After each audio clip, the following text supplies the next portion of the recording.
Election day is less than a month away, and while the Boston mayor's race is getting most of the attention, there's some other interesting contests out there, too. Among them is an upcoming vote in Salem, which has a decision to make about a big immigrant policy issue. Adam Riley has more.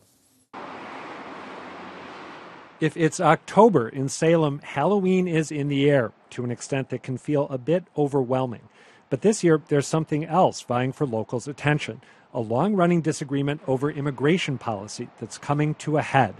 If we have people in our community who are afraid to call the police or go to the library or visit their kids' schools, and they're living in the shadows, that's not good for any of us.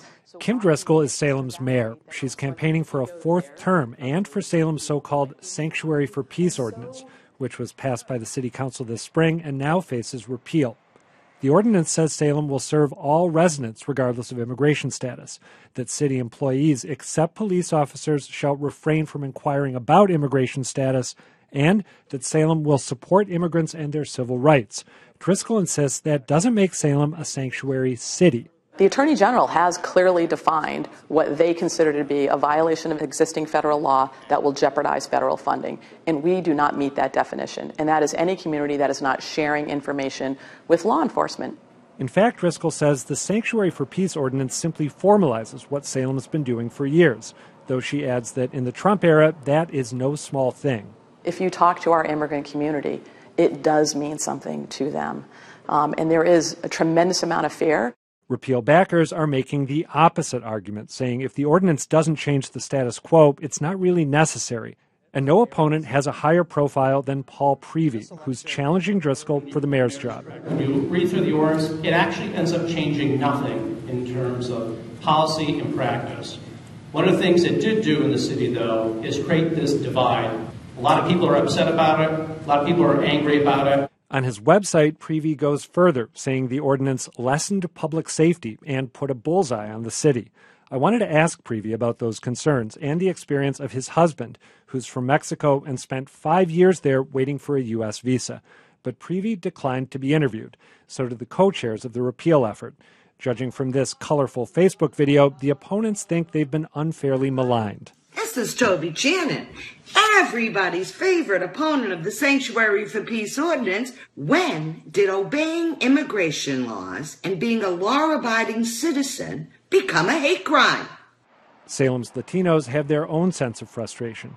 Ana Nuncio heads Salem's Latino Leadership Coalition. And we thought we had passed it. There was a thrill that we were going to be put on the map to be affirmed as members of this community. Now, Nuncio seems guardedly optimistic that the repeal push will fall short. She also describes the ordinance differently than some of her allies. For the Latino community, the word sanctuary has deep resonance. Passing this ordinance affirms Salem as a sanctuary city for immigrants, for all of us. Which might leave some voters wondering what's really at stake on November 7th. Hey, Adam, nice to see you. Kim Driscoll, the mayor, is basically saying she's confident that this measure, the statute, doesn't fit Jeff Sessions' definition of what a sanctuary city is, and thus put him at risk. Should she be confident? I am honestly not sure. The mayor makes a point of saying that whenever someone's arrested in Salem, they're fingerprinted and their info is shared with the state and the feds. However, this ordinance strongly suggests that Salem wants to limit its cooperation with ICE, Immigration and Customs Enforcement, to really serious cases, violent felonies, human trafficking, terrorism charges, that kind of thing.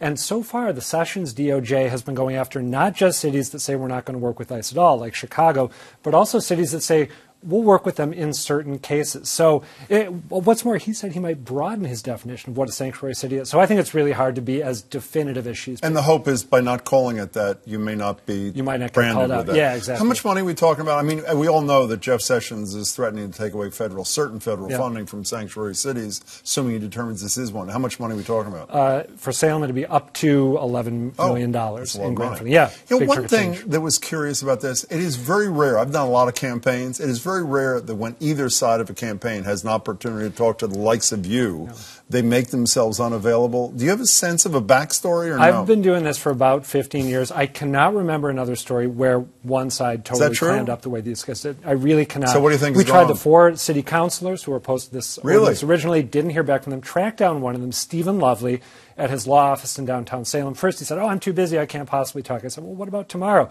And then he said he didn't want to be part of a puff piece for Kim Driscoll and that he was sure he was going to run into liberal media bias. This was going to be a puff piece? Yeah, so instead we got the woman with the antenna. So what does that say to you? Well, I think that there may be a Trump effect here. I mean, we've had a president for months now, right, bashing the media, saying no one gets a fair shake from the media, we make stuff up, we can't be counted on. If I run into this again in a similar story, I will be convinced that there's a Trump effect. Glad you got that video, though. Oh, it's great. great. That was a benefit of that. Nice to see you, Adam. Thanks so much for your time.